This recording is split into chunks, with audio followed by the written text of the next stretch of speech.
किंवा दिल्लीला मुख्यमंत्र्यांच्या ऑफिसचा फोन आला होता की संध्याकाळी मुख्यमंत्र्यांना आपल्याशी भेटायचं आहे.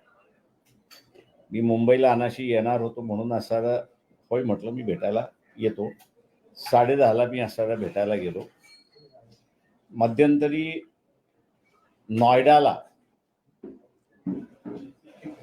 बाबासाहेबांचा असणारा पुतळ्याचं प्रतिकृती त्या ठिकाणी केल्या जाते. त्याची असणारी एक टीम सरकारने बघायला पाठवली होती. त्या टीम मधल्यांचं एक ओपिनियन आलं नाही, तर त्याच्यामध्ये वेगवेगळे ओपिनियन आले असं मला काल रात्री सांगण्यात आलं. आणि म्हणून जेव्हा केव्हा मी दिल्लीला जाईन तेव्हा नॉयडाला ज्या ठिकाणी ह्या पुतळ्याचं प्रतिकृती केल्या जाते आणि नंतर जो पुतळा होणार आहे त्याला असणारा भेट देऊन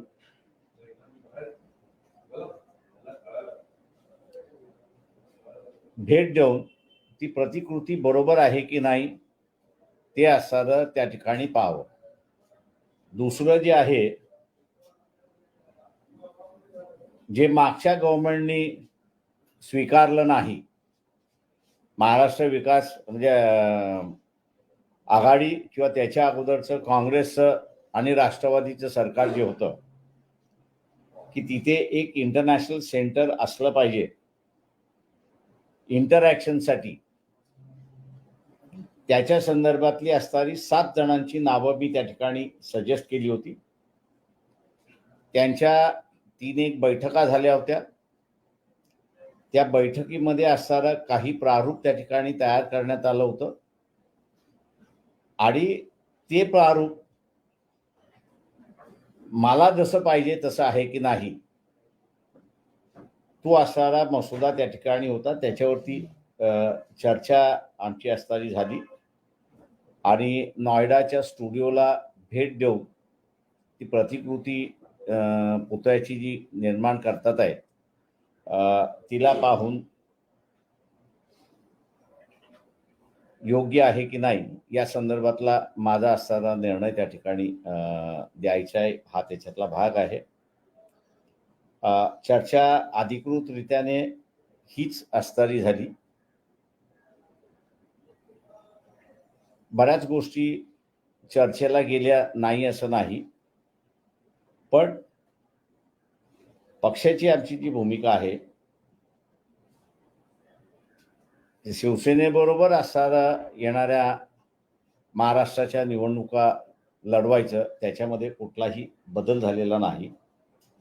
तो निर्णयही मुख्यमंत्र्यांच्या माहीत आहे आणि त्यांना याचीही जाणीव आहे की ज्या ज्या पक्षाबरोबर बीजेपी आहे त्या पक्षांबरोबर वंचित बहुजन आघाडी असेल किंवा अगोदरचा भारिप बहुजन महासंघ असेल, हा कधीही गेला नाही. विरोधातला विरोध हा आपला मित्र अशी भूमिका राजकारणामध्ये असते. परंतु भारतीय जनता पक्ष आणि RSS यांच्या बरोबरचं भांडण जे आहे हे व्यवस्थेचं भांडण आहे. ज्याला आम्ही उद्ध्वस्त केलं, बदलवलं, तीच पुन्हा व्यवस्था RSS आणि BJP आणायला मागते. म्हणून प्रिन्सिपली असणारं त्या ठिकाणी बसत नाही. म्हणून आम्ही असा निर्णय घेतलाय की BJP बरोबर कुठल्याही परिस्थितीमध्ये समझोता नाही आणि त्याच्याच बरोबर BJPचे जे मित्र पक्ष आहेत त्यांच्याबरोबरही समझोता नाही. ही भूमिका महाराष्ट्रातल्या सगळ्यांना माहीत असल्यामुळे ही जे स्पेक्युलेशन चाललेलं आहे, मी मागेही म्हणालो होतो की आत्ताची अशी फ्लुइड सिच्युएशन आहे की ज्याच्यामध्ये आम्ही ज्यांच्या बरोबर जायला मागतोय शिवसेना, आणि आम्ही त्यांना असणारा प्रपोजल दिलं की आपण असणारा प्रेस कॉन्फरन्स घेऊन जे चर्चेची बाब आहे ती एकदा जाहीर करू. अजून शिवसेनेने ठरवायचं आहे की ते जाहीर कधी करायचं आहे. ते जाहीर होत नाही तोपर्यंत माझ्या अंदाजानं हे स्पेक्युलेशन या ठिकाणी चालत राहणार आहे. एकनाथ शिंदे हे महाराष्ट्राचे मुख्यमंत्री आहेत. तेव्हा अनेक गोष्टींसाठी असणाऱ्या भेटीगाठी ह्या होणारच, पण प्रत्येक भेटीगाठी या राजकीयच असतील, हा जो मला वाटतं संबंध बांधला जातोय तो असणारा चुकीचा आहे. त्यांनी जर बीजेपी सोडली तरच मग असणारं ही राजकीय चर्चा त्या ठिकाणी होऊ शकते, अन्यथा ती होऊ शकत नाही अशी असणारी परिस्थिती आहे. या संदर्भात तुम्ही बोललात का काल, जसं तुम्ही म्हणताय जर भाजपने साथ सोडली तर पुढचा विचार होऊ शकतो, हा सुद्धा हे त्यांना अगोदरपासून माहिती आहे, त्यांना सांगण्याची गरजच नाहीये. सर, त्याला सेनेमध्ये असताना सुद्धा एकदा त्या संदर्भातली चर्चा झाली होती आणि त्यांना आम्ही त्यावेळेस सांगितलं होतं सर, की तुम्ही बीजेपी सोडा, आम्ही येतो.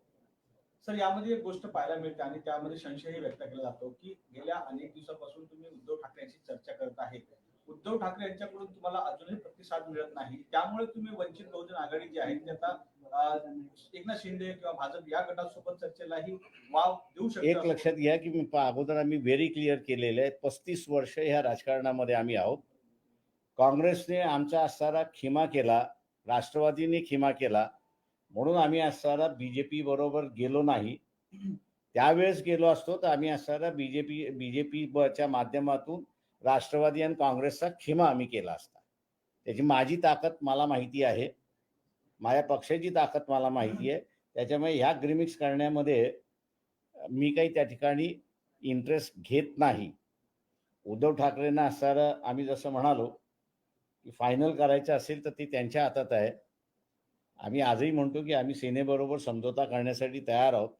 फायनल कधी करायचं हे त्यांनी ठरवायचं आहे. तुम्ही या आधी जेव्हा पत्रकार परिषद घेतली तेव्हा तुम्ही सांगितले की ज्या महापालिका निवडणुका आहेत त्या महापालिका निवडणुकांमध्ये शिवसेनेसोबत आमची युती झाली आहे, फक्त काँग्रेस झालेली आहे. आजही मी सांगतो झालेली आहे. ती नाही, पण ती पब्लिकली नाही झाली आहे ना.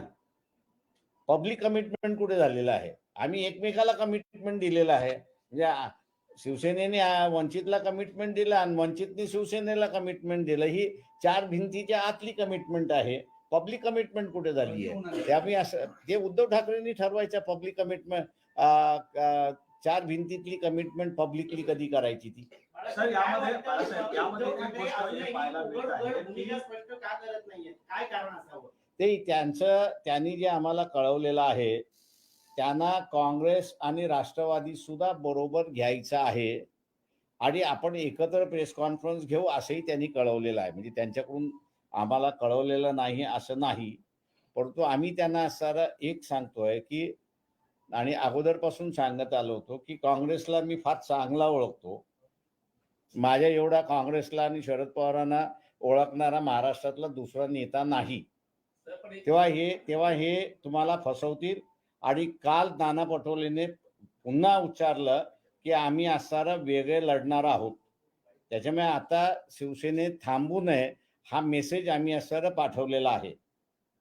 सर, एक गोष्ट यामध्ये पाहायला मिळत आहे की ज्याप्रमाणे तुम्ही वारंवार म्हणता की युतीची घोषणा व्हायला पाहिजे किंवा वंचित बहुजन आघाडी सोबत असल्याचा दावा केला जात आहे, मात्र दुसरीकडे एक पाहायला मिळत आहे की राष्ट्रवादी आणि काँग्रेस पक्ष हे म्हणतात की आमच्यासोबत अजून कुठल्या प्रकारची चर्चा झाली नाही. मग उद्धव ठाकरेंना एकतर वंचित सोबत राहावं लागेल, नाहीतर मग महाविकास आघाडी सोबत राहावं लागेल.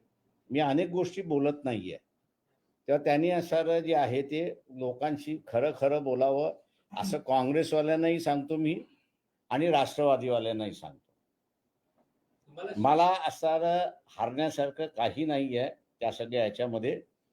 पण एक गोष्ट निश्चितपणे आहे की जर ते खोटंच बोलत राहिले लोकांसमोर पब्लिक मीडियाच्या माध्यमातून, जे काही चाललेलं आहे ते असणारं लोकांसमोर आणल्याशिवाय राहणार नाही. अजित पवारांनी सकारात्मक पब्लिकली अनाऊन्स नाही केलं तुमची आघाडी म्हणून, तर काय करेक्ट कार्यक्रम तुमच्या नियोजनात आहे? आम्ही असं एक लक्षात घ्या की बेसिकली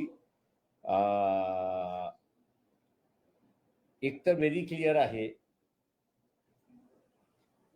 की शिवसेना आणि वंचित यांची आघाडी होणार, हे व्हेरी क्लिअर आहे. मी मागेही म्हणालो होतो की सीट ऍडजस्टमेंटचा प्रॉब्लेम राहिलेला नाही.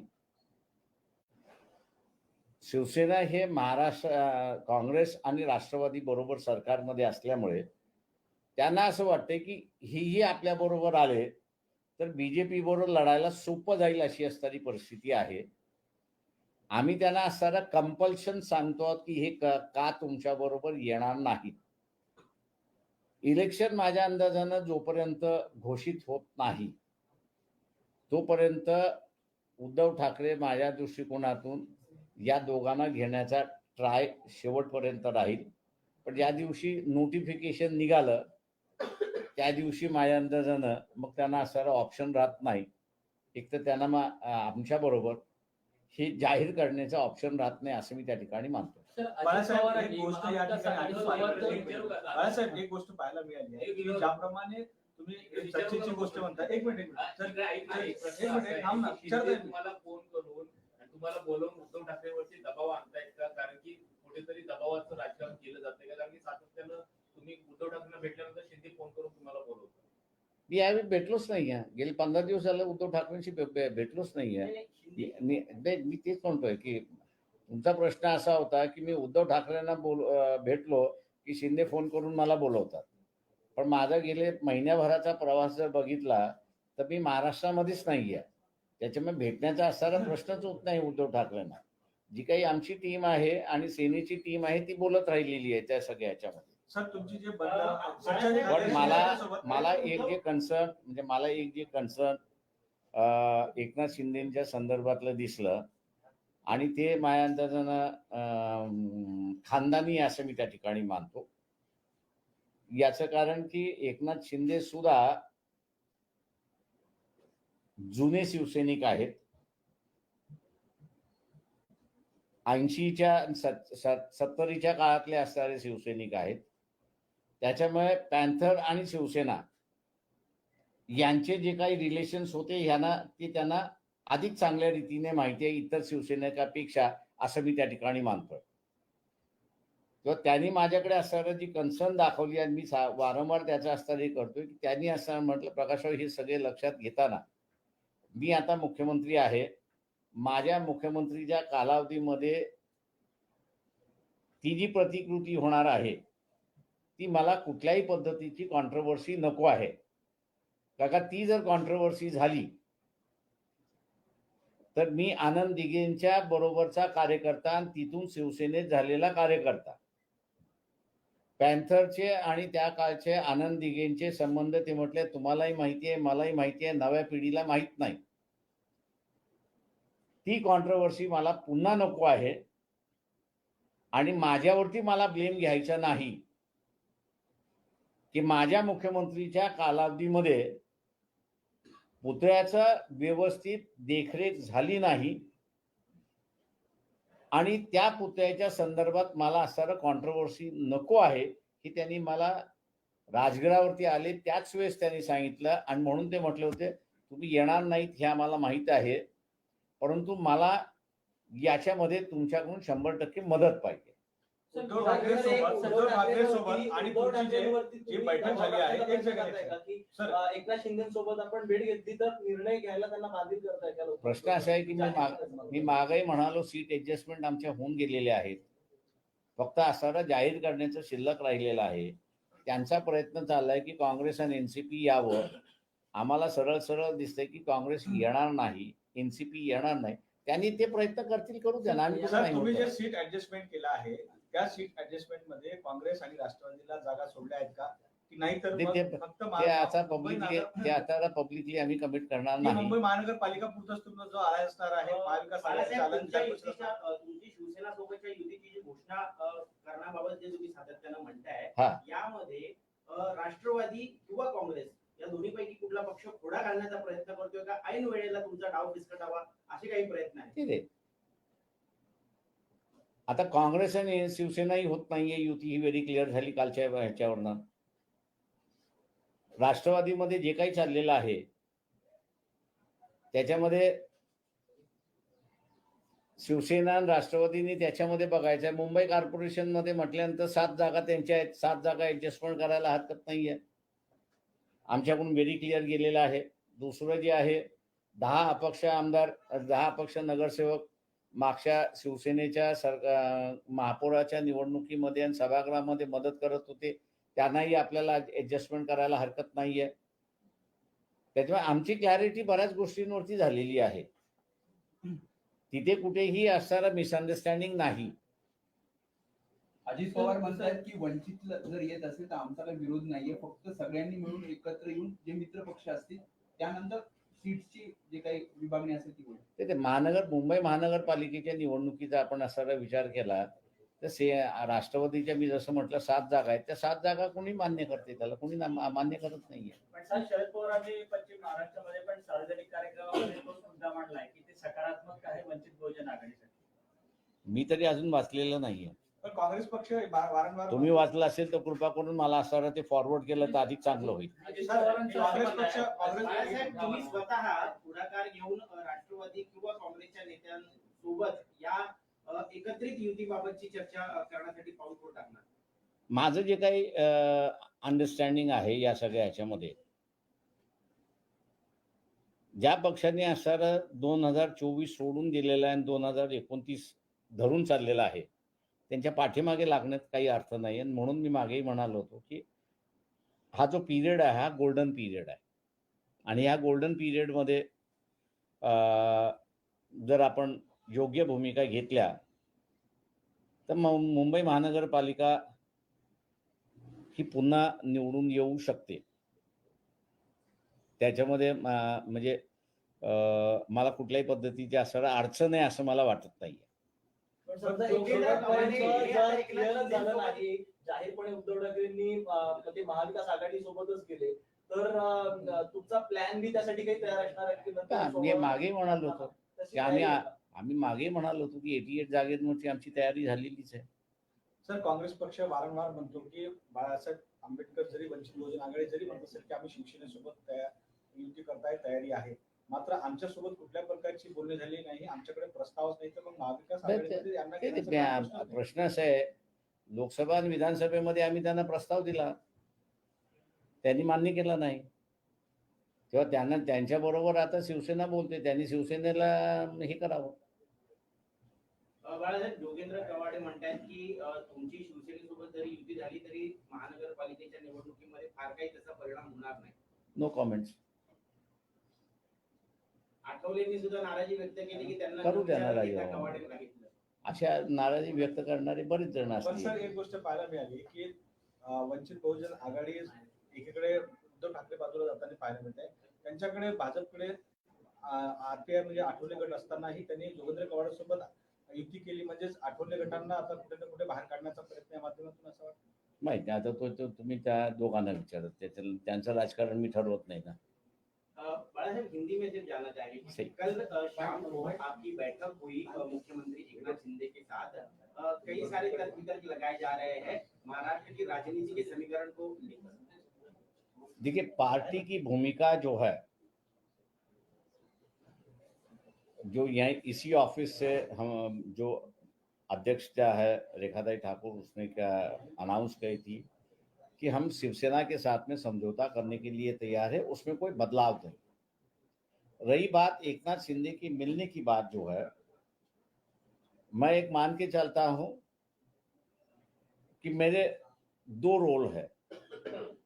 एक रोल वंचित बहुजन आघाड़ी का नेता होने की वजह से, और दूसरा जो है वो बाबा साहब के परिवार के पोता होने की वजह से एक पारिवारिक रिस्पॉन्सिबिलिटी भी है, वो मैं जानता हूं।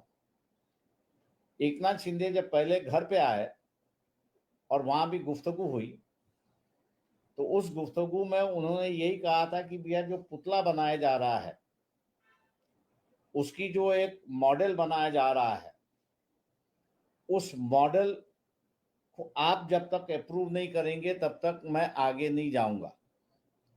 तो हमने उनसे वजह पूछी थी, तब उन्होंने कहा था कि भैया पैंथर का और शिवसेना का रिश्ता आप अच्छी तरह से जानते हो, मैं पुराना शिवसैनिक हूं, इसलिए मुझ पर कोई आंच आने नहीं चाहिए कि मैंने पैंथर की और शिवसेना की लड़ाई में पुतले के ऊपर ध्यान नहीं दिया, ये लांछन मुझे लगाना नहीं है। और इसलिए उन्होंने कहा था कि आपकी राजनीति आप करते रहिए, लेकिन इस मामले में जो है वो आपकी मुझे मदद लगेगी। और मैंने कहा था कि आप जिस दिन कहोगे उस दिन मैं आपको मदद करने के लिए तैयार हूं। कल भी जो है मीटिंग हुई, उसमें 2 चीजें की बात हुई। एक तो ये पुतले के बारे में जिस कमेटी देखने गई थी, उनका रिपोर्ट जो है या जो बताया गया है उस पर उनका विश्वास नहीं है। और दूसरी तरफ जो बातें हमने उनको बताई थी कि भैया भारत सरकार के पास 70 साल के बाद भी एक ऑल्टरनेटिव थिंक टैंक का सेंटर नहीं है, और ये जगह जो दी थी वो ऑल्टरनेटिव थिंक टैंक के लिए बनाने के लिए दी थी। आप अगर इसको बना सकते हो तो मैंने कहा तो एक अच्छी बात यहाँ पर होगी। तो उस पर उन्होंने कहा था कि कुछ लोग आप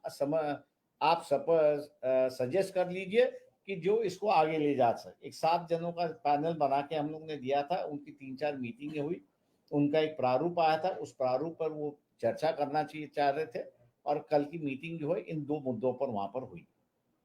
आप लगातार कह रहे हैं कि शिवसेना के साथ जाने के लिए आप अनुकूल है, लेकिन शिवसेना की तरफ से ऐसा कोई बयान नहीं आ रहा है कि आप उन पर दबाव बनाने के लिए ये बैठकें की जहां जा रही तक शिवसेना का बयान की बात नहीं है, हमारा वंचित की टीम और शिवसेना की टीम जो है वो समझौते में बैठ रही है, बैठक हो गई है। लगभग जो सिनेरियो होगा उस सभी सिनेरियो को देखते हुए एडजस्टमेंट कैसा होना चाहिए उस पर भी उनकी चर्चा हो गई है। अब जो तय हो चुका है उसको फाइनल विराम जिसको हम लोग कहते हैं पब्लिकली देना है, वही है। लेकिन उद्धव जी का कहना यह है कि मैं कोशिश कर रहा हूं कि कांग्रेस और एनसीपी आए, ताकि जो अलग अलग सिनेरियो बना के अपने जो समझौता किया है वो ये ना हो कि आप लोगों ने पहला निर्णय लिया और इसलिए हम लोग नहीं आ सके, ऐसी परिस्थिति कांग्रेस की और एनसीपी की ना हो, इसलिए रुक गए हैं, ऐसा उन्होंने हमको बता दिया है। क्या सहमति नहीं बन पा रही है महाविकास आघाड़ी की तीनों पार्टियों में, इसीलिए देरी हो रही है? कांग्रेस और एनसीपी का आज भी वंचित बहुजन आघाड़ी को आघाड़ी में लेना विरोध चल रहा है और वो विरोध कर रहे हैं। Thank you.